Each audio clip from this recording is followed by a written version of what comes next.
For many parents who have children with intellectual disabilities, one of the biggest concerns you may be thinking about is what will happen to my child once I'm not here. Well, for one parent, he is traveling across 48 states to make sure his organization can start building proper homes for adults with intellectual disabilities. Troy Smith is on his 13th stop of his 2024 summer tour where he is traveling to 48 states in the U.S. to raise money for his organization, Walking with Grace House. For Smith, who has been looking into places for his daughter Grace to go once he is no longer here, he hopes that Walking with Grace House can not only help his daughter, but other adults with disabilities.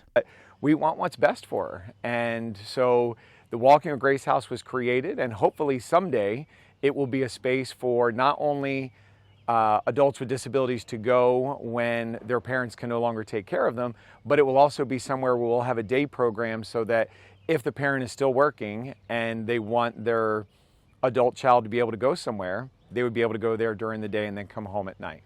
On his summer 2024 tour, Smith stops in one place to eat throughout each state, and with the Cajun Food Coma having the honors for the state of Kansas, staff said the collaboration with the organization was perfect to spread their message throughout the city of Troy. When I lived in Louisiana, I had a very close friend of mine that had a little girl that ended up passing away with Rett syndrome, and they were raising her and stuff, and it really hit home with me and stuff to be able to help back with somebody that's trying to do the same thing. With the tour getting kicked off and Smith having plenty of more stops to go, he hopes people all over the country can learn that adults with disabilities and their families need the support and help to get proper housing. I stopped at a store. I was just running in and running back out. I handed the guy my business card, and it turns out that he had a son with autism. And for him in that moment, he started to get teary-eyed. I started to get teary-eyed because like you could tell that he was struggling as a dad.